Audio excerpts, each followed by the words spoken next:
Good afternoon, Year 5, and welcome to your reading session. This week, we'll be carrying on with Chapter 5 from Percy Jackson and the Lightning Thief. Last week, we mentioned that we will be having a look at reviewing what's happened in the story so far. So let's pay attention and see what happens. I had weird dreams full of bad animals. Most of them wanted to kill me. The rest wanted food. I must have woken up several times, but what I heard and saw made no sense, so I just passed out again. I remember lying in a soft bed, being spoon-fed something that tasted like buttered popcorn, only it was pudding. The girl with curly blonde hair hovered over me, speaking, and scrap drips off my chin with the spoon. When she saw my eyes open, she asked, "What will happen at the summer solstice?" I managed to croak, "What?" She looked around as if afraid someone would overhear. "What's going on? What was stolen? We've only got a few weeks." "I'm sorry," I mumbled. Somebody knocked the door and the girl quickly filled my mouth with pudding. The next time I woke up, the girl was gone. A husky blonde dude like a surfer stood in the corner of the bedroom keeping watch over me. He had blue eyes, at least a dozen of them, on his cheeks, his forehead, the back of his hat. When I finally came around for good, there was nothing weird about my surroundings, except that they were nicer than I used to. I was sitting in the deck chair with a huge porch, gazing across a meadow of green hills in the distance. The breeze smelled like strawberries. There was a blanket over my legs, a pillow behind my neck. All that was great, but my mouth felt like a scorpion had been used for its nest. My tongue was dry and nasty, and every one of my teeth hurt. On the table next to me was a tall drink.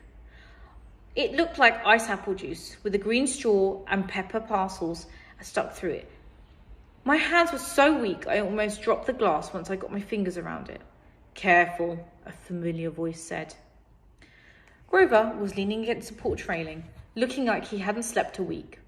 Under one arm, he cradled a shoebox. He was wearing blue jeans, Converse high tops, and a bright orange t-shirt that said, "Camp Half-Blood, just plain old Grover, not the goat boy." So maybe I had a nightmare. Maybe my mum was okay. We were still on vacation, and we'd stopped here at this big house for some reason. "And you saved my life," Grover said. Well, at least I could. I went back to the hill. I thought you might want this. Reverently, he placed the shoebox in my lap. Inside was a black and white bullhorn, the base jagged off and being broken off, the tip splattered with dried blood. It had been a nightmare. "The Minotaur," I said. Percy? This isn't a good idea." "That's what they call it in the Greek myths, isn't it?" I demanded. "The Minotaur. Half man, half bull." Grover shifted uncomfortably. "You've been out for 2 days. How much do you remember?" "My mum, is she really?" He looked down. I stared across the meadow. There were groves of trees, a wild steam, acres of strawberries spreading out under the blue sky. The valley was surrounded by rolling hills. And the tallest one, directly in front of us, was the one with the huge pine tree on top. Even that looked beautiful in the sunlight. My mother was gone. The whole world should be black and cold. Nothing should look beautiful. "I'm sorry," Grover sniffled. "I'm a failure. I'm the worst satyr in the world." He moaned, stomping his foot so hard it came off. "I mean, the Converse high top came off. The inside was filled with styrofoam, except for a hoof-shaped hole." "Oh, Stikes," he mumbled. Thunder rolled across the clear sky. As he struggled to get his hoof back in the fake foot, I thought, well, that settles it. Grover was a satyr. I was ready to be bet that if I had shaved his curly brown hair, I'd find tiny horns on his head. But I was too miserable to care about the satyrs existed, or even minotaurs. All that meant was my mum really had been squeezed into nothingness, dissolved into yellow light. I was alone, an orphan. I would have liked to live. Smelly Gabe? No, that would never have happened. I would live on the streets first. I would pretend I was 17 and join the army. I'd do something. Grover was still sniffling. The poor kid, poor goat, satyr, whatever, looked as if he expected to be hit. I said, "It wasn't your fault." "Yes, it was. I was supposed to protect you. Did my mother ask you to protect me? No, but that's my job. I'm a keeper. At least I was. But why? I suddenly felt dizzy, my vision swimming. Don't strain yourself, Groover said. Here. He helped me hold my glass and put the straw to my lips. I recoiled the taste because I was expecting apple juice.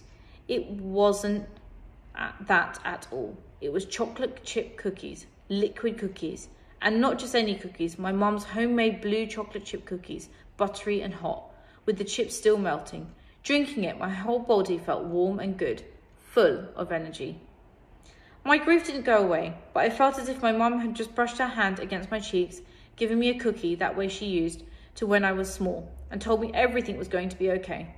Before I knew it, I drained the glass. I stared at it. I'm sure it's just a warm drink, but the ice cubes hadn't melted. What is good? Groover asked. I nodded. What did it taste like? He sounded so wistful. I felt guilty. Sorry, I said. I shouldn't have let you taste it. His eyes got wide. No, that's not what I meant. I just wondered. Chocolate chip cookies, I said. My mum's, homemade. He sighed. How do you feel? Like I could throw Nancy Bub for 100 metres. That's good, he said. That's good. I don't think you should risk drinking any more than stuff. What do you mean? He took the empty glass from my gingery, as if I was dynamite, and set it back on the table. Come on. Tryon and Mr. D are waiting. The Porsche wrapped its way around the farmhouse. My legs felt wobbly trying to walk that far. Groover offered a carry to the Minotaur horn, but I held on to it. I'd get paid for that souvenir the hard way. I wasn't going to let it go. As we came across the opposite of the house, I caught my breath. I must have been in the north shore of Long Island, because on this side of the house, the valley marched all the way up the Long Island, which glittered about the mile in the distance. Between here and there, I simply couldn't process everything I was seeing.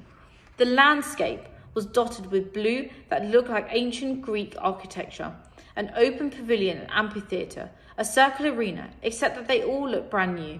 Their white marble columns sparkled in the sun. In a nearby sandpit, a dozen high school-aged kids and satyrs played volleyball. Cannons glided across the small lake. Kids in bright orange t-shirts like Groover were chasing each other around a cluster of cabins nestled in the woods. Some shot targets at an archery range. Others rode horses down the wooden trail, and unless I was hallucinating, some of their horses had wings. Down the end of the porch, two men sat across from each other on the card table. The blonde-haired girl who'd spoon-fed me popcorn-flavoured pudding was leaning on the porch rail next to him. The man facing me was small but porky, and the blonde-haired girl kept on peering at me. He had a red nose, big watery eyes, and curly hair, so black it was almost purple. He looked like the painting of a baby angel. What do you call them? Hubbubs? No, cherubs, that's it. He looked like a cherub who turned middle-aged in a trailer park. He wore a tiger-pattern Hawaiian shirt, and he wouldn't have fitted right in at one of the Gibbs poker parties. Except I got the feeling this guy could have gambled out even my stepfather. Mr. D, Grover murmured to me, he's the camp director. Be polite. The girl, the Annabeth Chase, she's just a camper, but she's been here longer than just about anybody, and you already know the Tryon. I'm going to pause there. What I would like you to do is I'd like you to spend some time reflecting on what's happened in the series of events so far.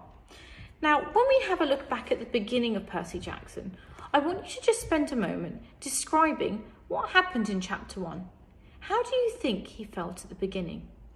I'd also like you to spend some time thinking about how this part of the story can fit into our unit so far. Because we've been looking at Greek mythology, I'd like you to spend some time thinking about what the effects are from the writing description from the book and how that fits into the poetry we've been looking at so far. Is there a poem this week that perhaps describes or reflects what's happened in the book so far? I'd also like you, on a blank piece of paper or a lined piece of paper, to write down and predict what do you think is going to happen next in the coming chapters. As much as we've read through from chapters 1 to 5, I'd like you to spend some time thinking about what you think might happen and justify why. Take your time to think about it. And remember, you can always play back the videos if you need a little bit more guidance. Thank you and enjoy.